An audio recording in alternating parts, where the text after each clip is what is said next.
Femme, que regardes-tu? Ferme les portes, ferme les fenêtres, verrouille l'enclos. Bouche les fissures. Il entre des sales bêtes, des grosses mouches, des lézards, des rires furtifs. Regarde sur le mur une mouche noire, noire, noire. Elle grandit, elle noircit le jour, exhale un air noir. Couvre-la de ta main, tue-la, je ne peux pas la voir. Pourquoi restes-tu ainsi pétrifié? Allez, regarde-moi.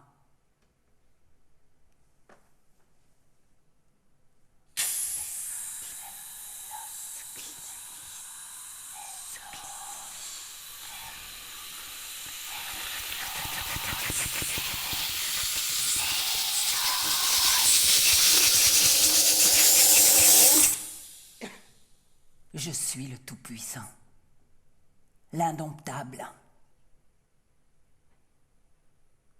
Vous m'avez accablé d'éloges, vous m'avez chargé, vous m'avez étouffé. Un par un et tous ensemble accrochés autour de mon cou, vous m'avez étouffé. Voilà votre œuvre. Vous pouvez être content.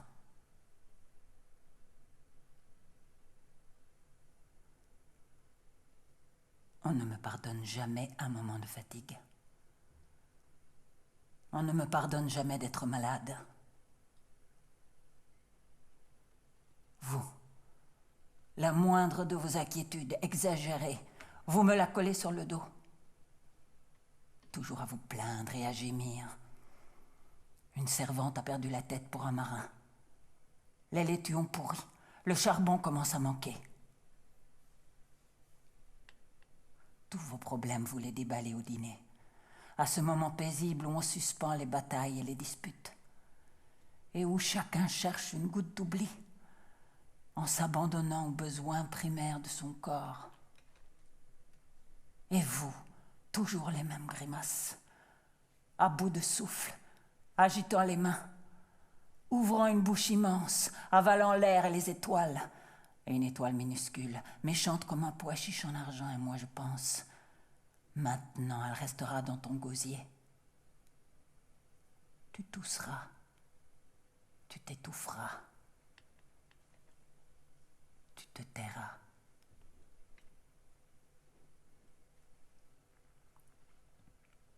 Même à l'heure de l'amour, la nuit, au lit, vous vous souvenez soudainement qu'on a oublié les pinces à linge dans la cour et qu'elles vont pourrir à cause de l'humidité.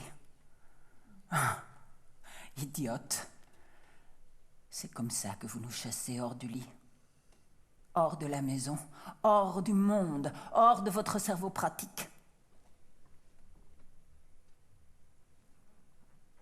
C'est comme ça que vous nous chassez hors de la vie même, avec ces petits incidents sacrés, avec ces petits objets tangibles qui détournent des idéaux inaccessibles.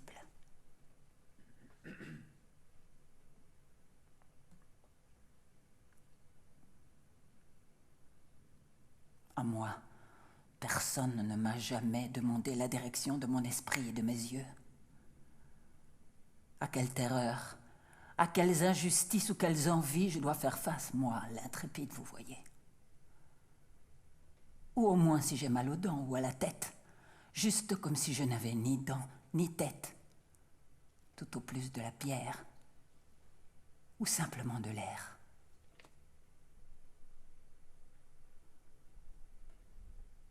Que regardes-tu comme ça? Ferme les portes, ferme les fenêtres, verrouille l'enclos.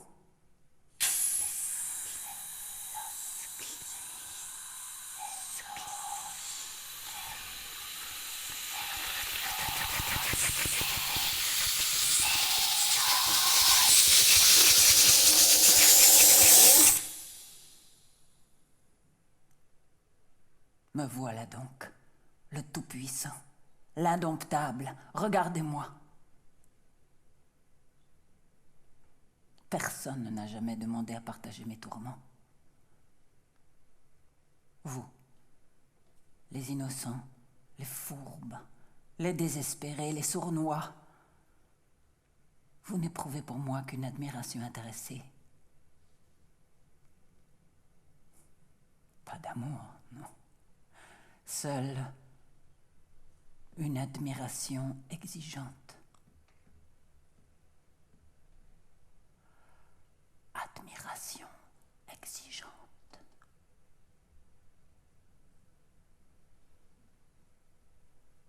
De plus, vous vous emportez contre n'importe laquelle de mes faiblesses, comme si je vous avais trahi.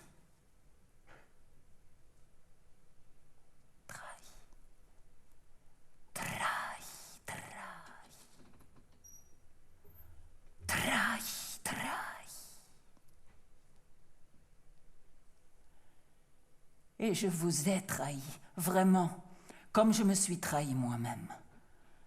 Bataille, bataille, bataille, défaite, défaite, bataille, bataille, défaite, bataille, bataille, bataille, défaite, défaite, bataille, bataille, défaite. Virilité. Virilité. Varalata. Ta. Kurvata. Bata. Bataille, bataille, bataille, défaite, défaite, bataille, bataille, défaite, bataille, bataille, bataille, défaite, défaite, bataille, bataille, défaite. Défaite. Défaita. Défaita. Yaka, yaka, défaite. Défaita. Yaka, yaka, défaite. Varlata. Ta. Kurvata. Bata. Bataille, défaita. Yaka, yaka, tipota, tipota, tipo, varlata, défaita, défaita, défaita. Yaka, yaka, défaita.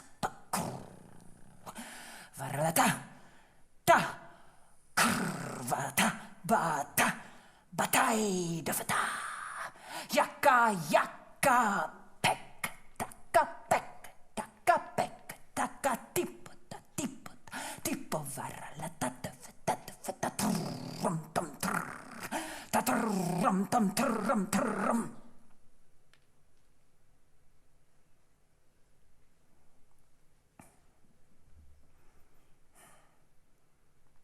Me voilà, écroulé sur le sol, tandis que mes ennemis rient de moi, rient en secret. Hier, toute la nuit, ils guettaient rôdant autour de la maison. Ils épiaient à travers les volets, les rideaux, les trous de serrure. J'ai entendu craquer le plancher, gratter sur le mur. Quand je suis sorti, ils se sont dissimulés derrière les arbres.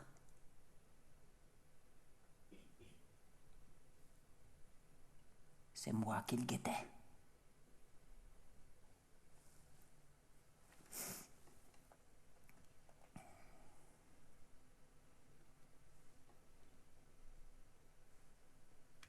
Une lune blanche, blanche comme du coton, énorme, s'est levée sur le mont Ida.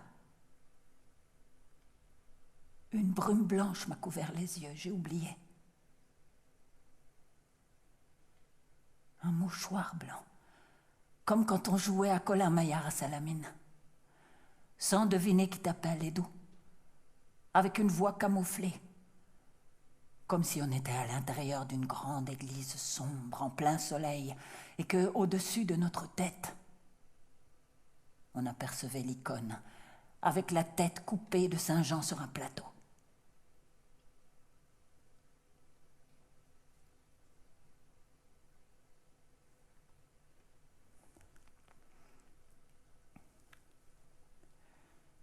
J'ai pensé à reculer. Reculer, avancer. La lune avait blanchi la route. Toute la route était lumière et moi j'avais l'air gigantesque, on me voyait de partout. Comment revenir en arrière? Même mon ombre m'avait abandonné, fondu dans l'éclat de la chaux, à moins que ce ne fût du sel. Mon épée, tantôt se dilatait, étincelante, impossible à soulever. Tantôt, elle se rétrécissait jusqu'à presque rien.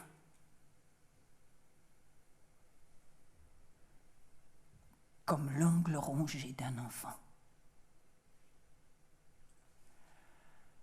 Ferme les portes, ferme les fenêtres, verrouille l'enclos.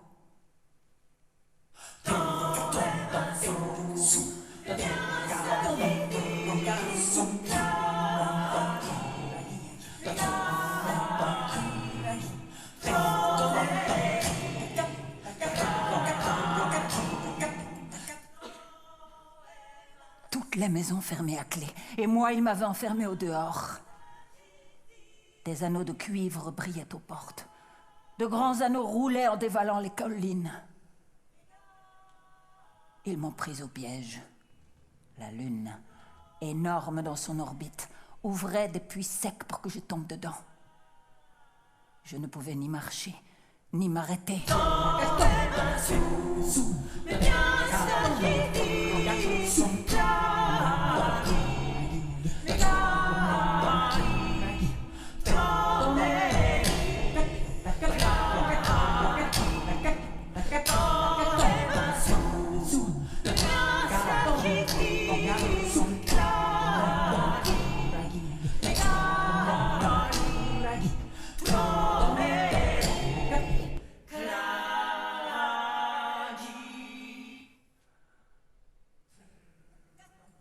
Alors ils m'ont fermé tous les passages. Là-haut, dans les campements, les feux s'étaient éteints. Les enclos environnants s'éclairaient aux lueurs de petites lampes en argile. De grands masques flottaient dans les airs. C'étaient eux, dans les cours voisines, eux, avec de gros masques de carnaval en carton qui représentaient des bœufs, des ânes, des chevaux, des moutons. Ils ne pouvaient plus m'échapper. Ils marchaient à quatre pattes comme de vrais animaux. Ils ne beuglaient pas. Ils se vautraient sur le sol comme des bébés monstrueux.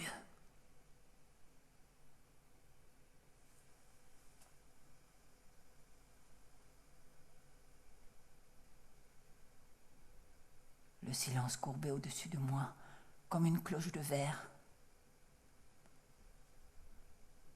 J'avais peur de le rompre. Et soudain, je les ai entendus, par mille recoins secrets, appelant mon nom. Affreux, mon nom, encore et encore, rugissant dans les conduits, dans les tonneaux vides, dans les latrines, dans les cheminées. Mon nom. Certains de très loin avaient des voix de femmes. Ayas! Ayas! Et d'autres près de moi, avec une voix de tonnerre, imitant ma propre voix avec une arrogance stupide. Ayaka, yaka, dafsa. Dafata. Yaka, yaka, dafsa. Farada. Ta. Krvata, bata. Patai, dafata. Yaka, yaka, dafsa. Farada. Ta. Krvata, bata, batai, defata, yaka, yaka, pekataka, pekataka, tipota, tipota, tipo, faralata, defata, defata, defata, yaka, yaka, defata, tipota, ya.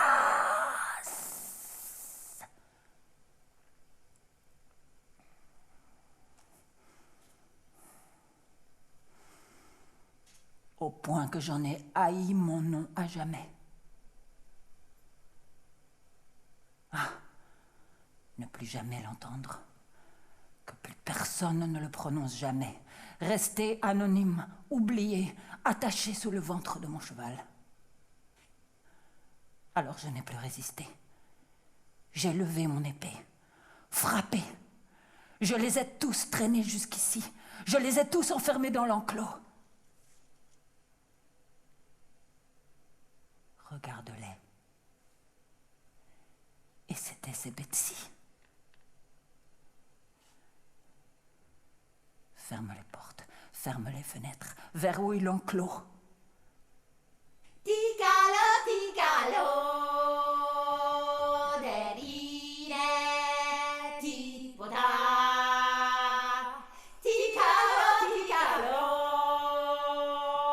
derire, tipota. Ticalo, ticalo, derire, tipota.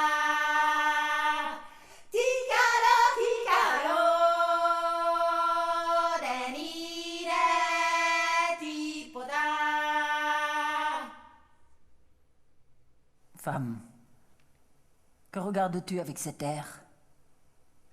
La mouche du là? Ne suis-je pas un homme, moi aussi? Pourquoi alors?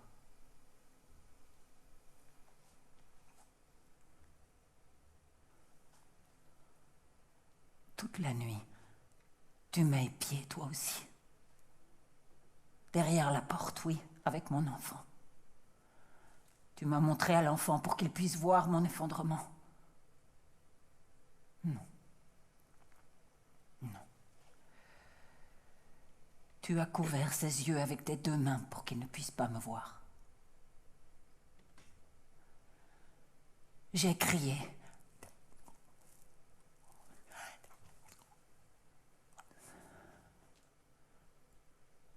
J'ai appelé à nouveau. Je perdais la terre sous mes pieds. Je n'avais plus rien où m'accrocher, pas même à ma propre ceinture. Pendant que je la cherchais à l'aveuglette, d'un coup, je me suis rendu compte qu'elle était déchirée et qu'au lieu de me tenir, c'était moi qui la tenais dans ma main. On dirait la queue écorchée d'un animal inconnu. Improbable. Ferme les portes, ferme les fenêtres, verrouille l'enclos.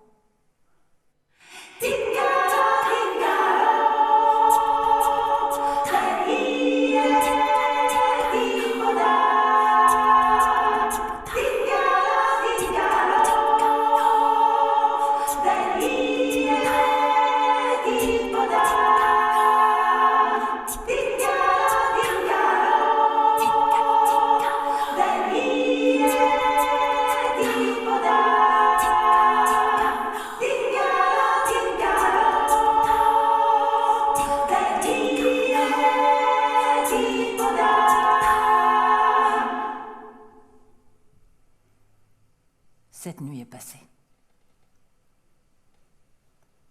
Je suis soulagée. N'aie pas peur, femme. Je suis ressortie à l'aube. Je t'ai vue, debout, veillant devant la porte.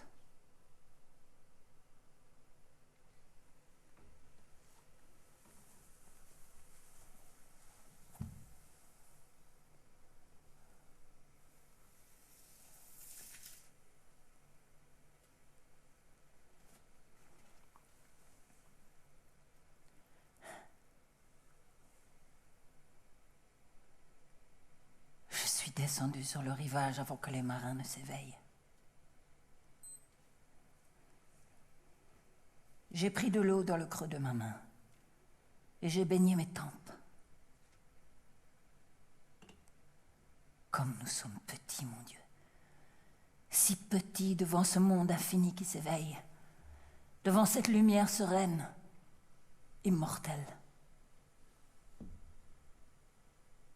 Et soudain, j'ai senti faiblir toute la terreur et la malédiction de cette nuit. Et ainsi, tout petit, blotti parmi les rochers. Je suis restée à regarder les bateaux immobiles. Regardant à nouveau. Et comprenant que je pouvais voir, que je pouvais entendre, j'étais content.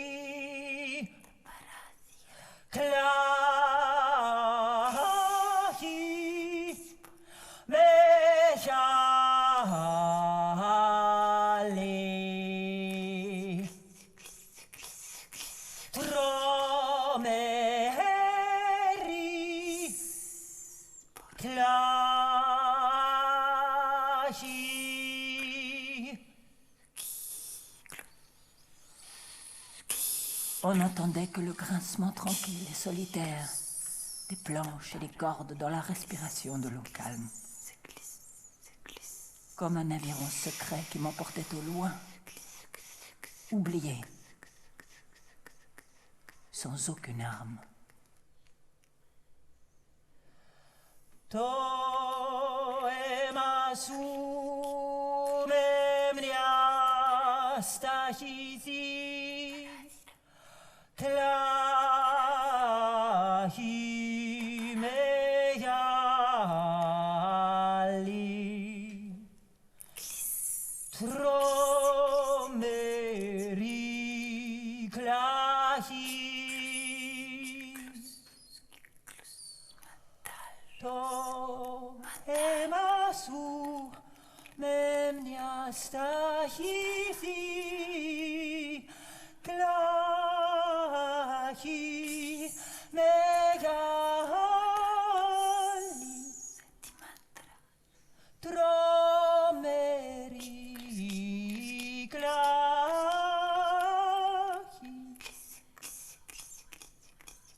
Je t'assure que je suis calme maintenant.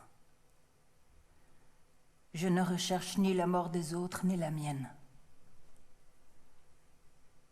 Je me moque bien de l'imposture des dieux, de ma propre illusion, et aussi de la moquerie de mes compagnons d'armes. Je suis loin. Cela ne m'atteint pas.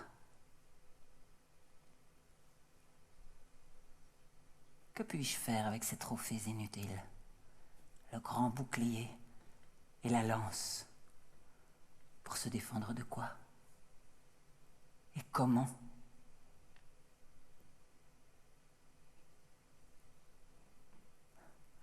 Ce ne sont pas les Troyens qui m'ont fait plier. La peur de l'ennemi n'est rien comparée à la peur d'un ami qui connaît les blessures cachées et vise juste là.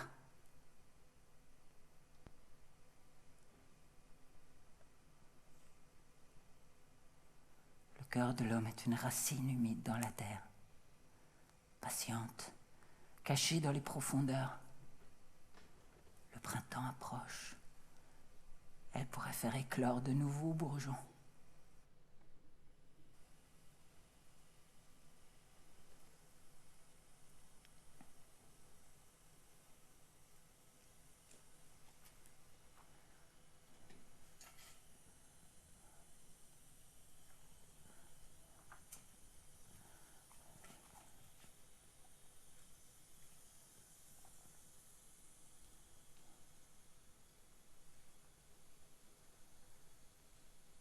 J'ai vu les tentes briller de rosée matinale. Un rayon gris et rose pointait comme une guérison sur les rochers. Je me souvenais d'autres matins lointains, insoupçonnés, pleins de précipitations et du vacarme des ancres, des rames, de chaudrons, de poulies. Tandis que les matelots, réveillés trop tôt, pissaient sur le rivage, tous en rang. Et cette lueur à l'horizon, sur la côte, sur leurs mains, leurs visages, leur sexe tremblait, comme ensorcelé, au point que nous nous penchions involontairement sur l'eau pour voir notre reflet.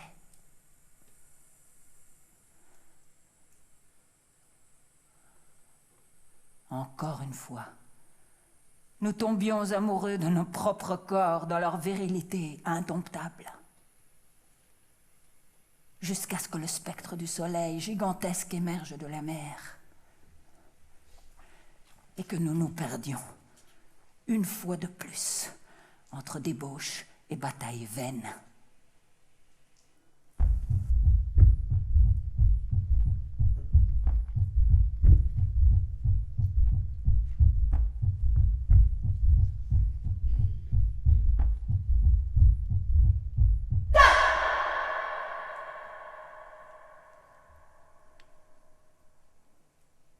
Je ne veux rien de tout ça. À quoi bon? Mes anciens exploits me semblent des mensonges. Tous les trophées qui devaient être à moi ont été usurpés par les autres grâce à la corruption. Tandis que moi, quand le sort des Grecs se décidait, j'ai été le premier à voter pour le sacrifice et à affronter l'ennemi en corps à corps. Quand une fois de plus, les navires brûlaient. Fumée et flammes montaient vers le ciel à tel point que l'on aurait pu penser que la mer était en feu. Alors qu'Hector chargeait furieusement dans les tranchées. Une fois de plus, je fus le premier à me dresser contre lui.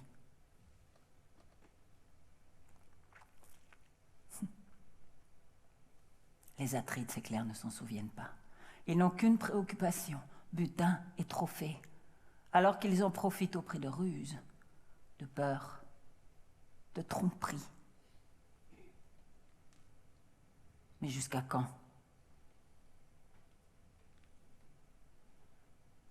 Un jour, ils seront eux aussi nus, face à la nuit et sa longue route. Le bouclier volé, si beau et grand qu'il soit, ne leur sera plus d'aucun secours.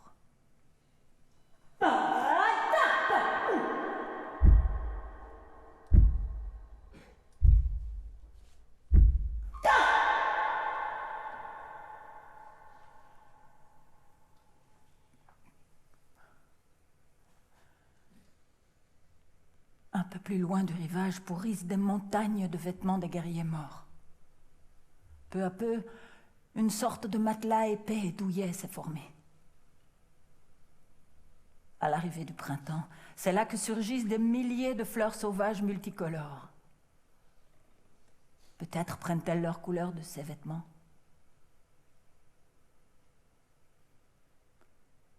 Si on marche dessus, on sentira une profonde, sereine douceur. Non pas celle de l'anéantissement et de la décomposition, non. Une douceur différente. Celle de l'accompli et de l'inexistant.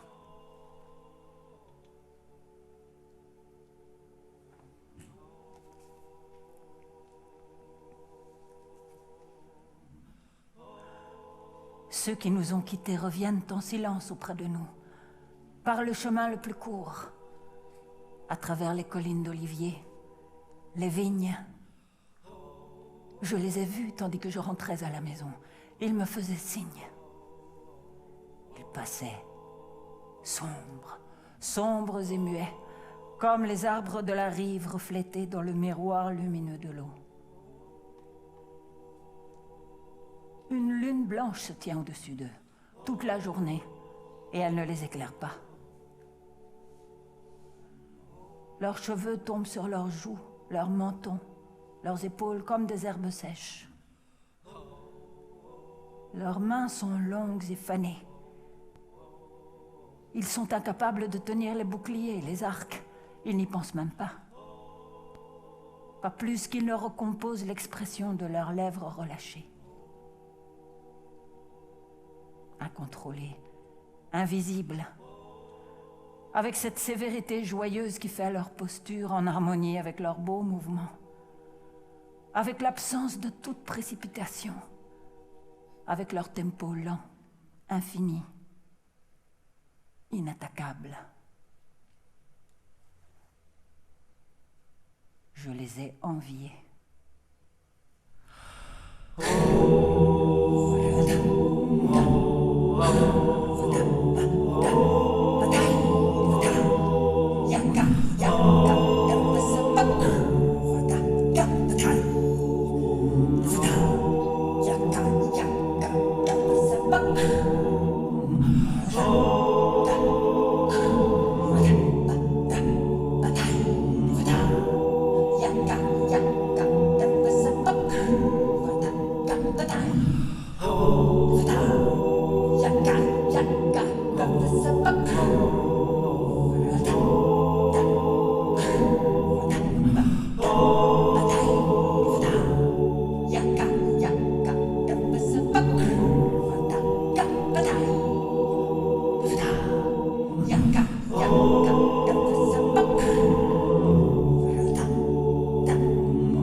emporter ces agneaux et ces bœufs abattus.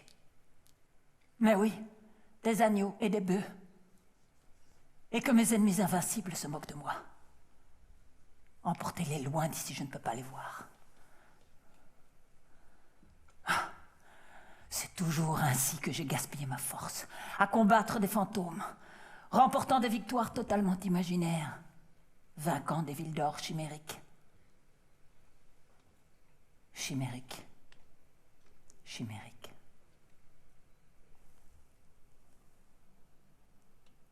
Eh bien oui, des agneaux et des bœufs. Rien d'autre.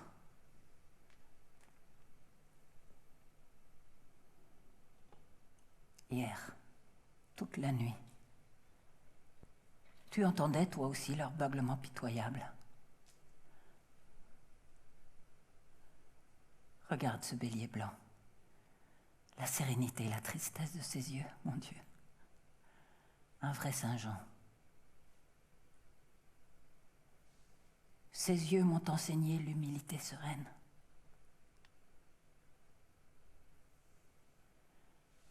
Qu'ils rient autant qu'ils veulent, les atrides de mes aveugles exploits, et des autres exploits réels, ceux-là que j'ai accomplis pour la Grèce et les Grecs. Un jour, ils se souviendront de moi.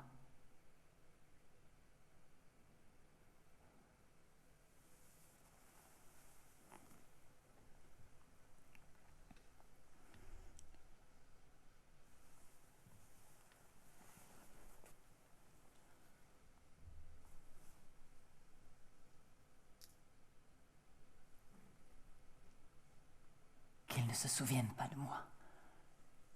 Quelle importance.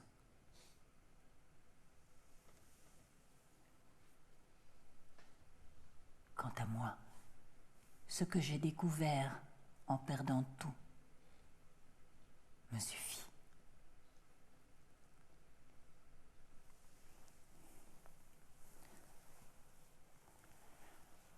Dans un moment, je descendrai à la rivière pour me laver et laver mon épée. Ce serait beau d'embaumer tous ces animaux, surtout le bélier blanc. Mais comment conserver son expression? Jette-les hors d'ici. Pourquoi les garder plus longtemps? Ferme les portes, ferme les fenêtres, verrouille l'enclos. Gagne.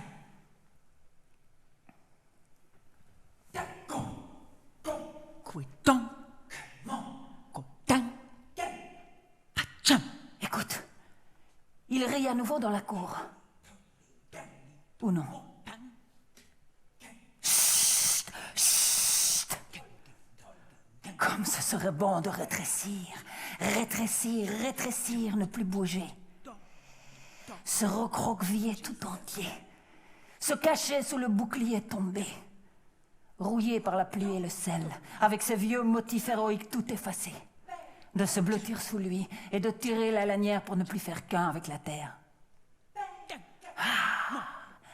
Dresser l'oreille à chaque instant au cas où quelqu'un passe et trébuche sur le bouclier par erreur. Et l'écho métallique à côté de ton oreille. Gling, gling, un grand fracas. Le sang se videra soudain dans les veines. Il n'y coulera plus que ce fracas effroyable, résonnant interminablement au fond de toi. Gling, gling. Rendant perceptible à tous ta contorsion, révélant la forme de ton humiliation. Ce coup, je l'entends.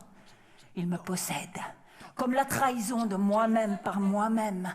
Le même moi que j'avais formé et trempé dans l'illusion et la fierté du courage invincible.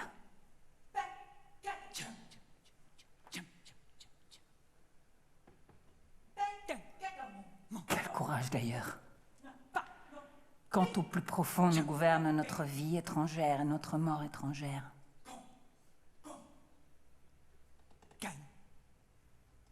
Non. Il ne s'agit pas d'humiliation.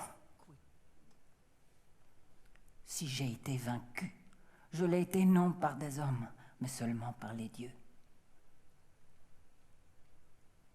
Aucune victoire, aucune défaite ne nous appartient. Ferme les portes, ferme les fenêtres, verrouille l'enclos. Gagne.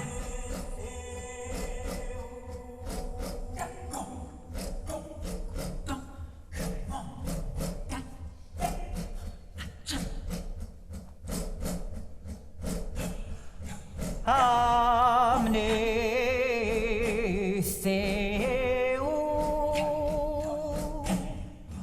O erontina martian tu cosmum.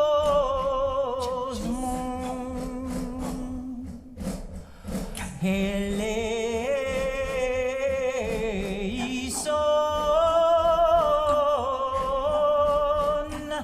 imas.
Rien ne nous appartient.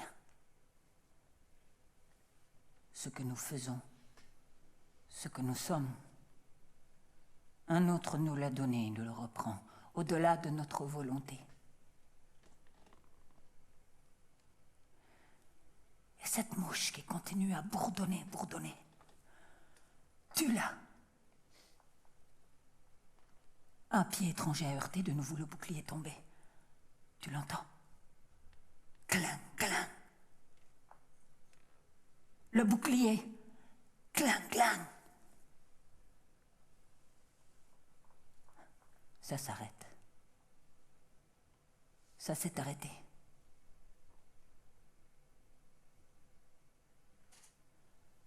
Ce n'était rien. Rien que ce bourdonnement-là dans mes tempes. Et l'ombre sur le mur. Tourne, tourne l'engrenage en rond et recommence à tourner.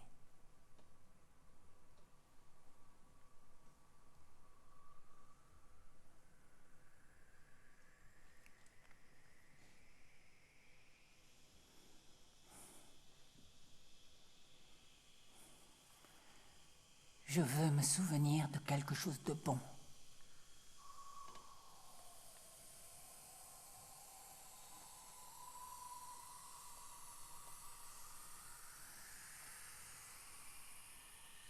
Une journée ensoleillée à Salamine, quand on colmatait les coques neuves sur le rivage et dans l'air flottait l'odeur du bois raboté. Les cigales, frénétiques.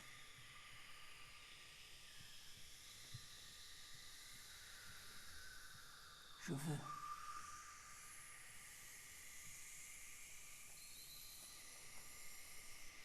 Je ne peux pas.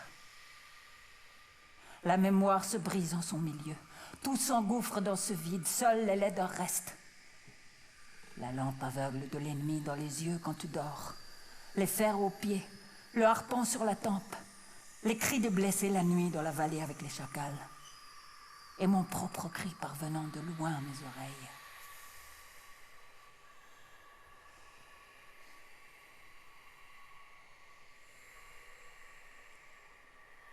Je ne peux pas. Je regarde tout autour. Je ne vois pas.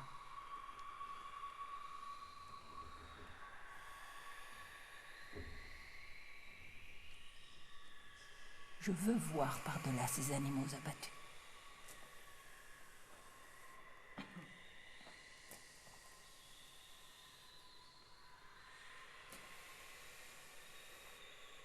Faralata, ta, krvata, bata, batai, tafeta, yaka, defse, tafeta, yaka, defse, faralata. Vata, bata, batai, tafeta.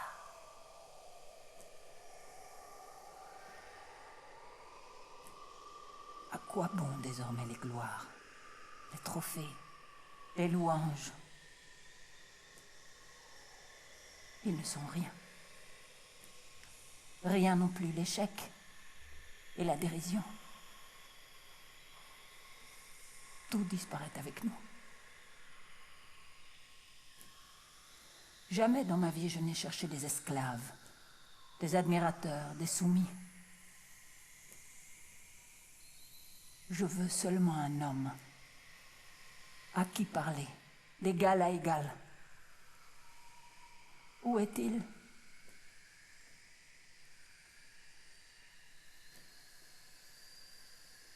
Seule notre mort à l'égal de chacun de nous. Tout le reste est splendeur éphémère, compromis, prétexte, aveuglement volontaire.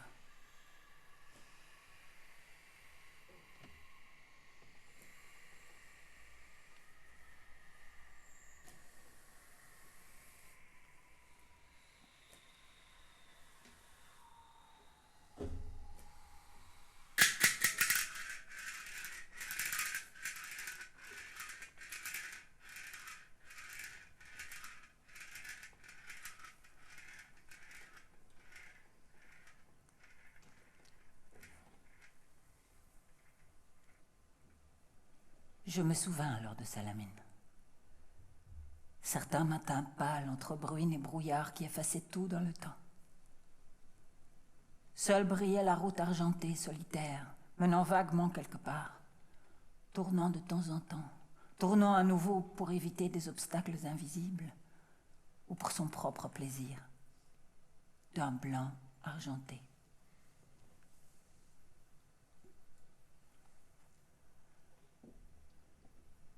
À la maison, j'ai trouvé ma mère dans la salle à manger, assise, courbée, pensive, enfilant des perles sur un mince fil, blanche, bleue, argentée.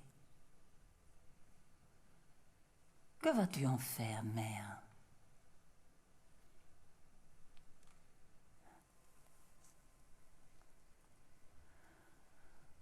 Je vais les jeter dans le puits.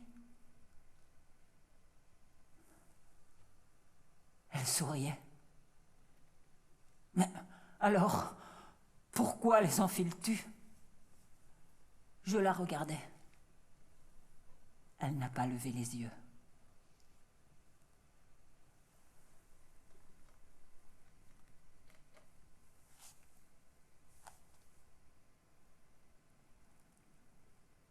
Celle qui les portera les veut ainsi.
Et soudain, j'ai compris que dans chaque puits, et en nous-mêmes,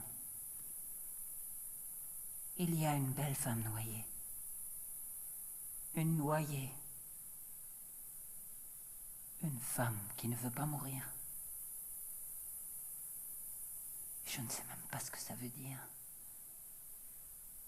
Patiente, patiente, sous la clameur de nos chevaux, de nos chars, de nos voitures.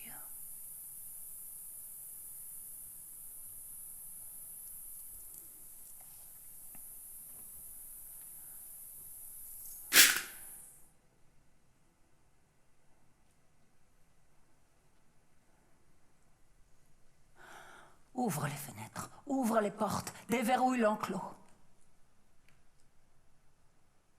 Ce n'est rien. Je vais sortir un instant me laver dans la rivière.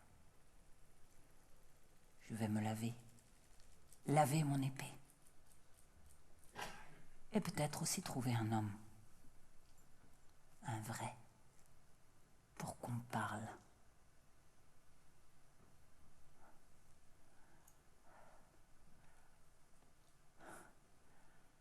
Quelle belle journée.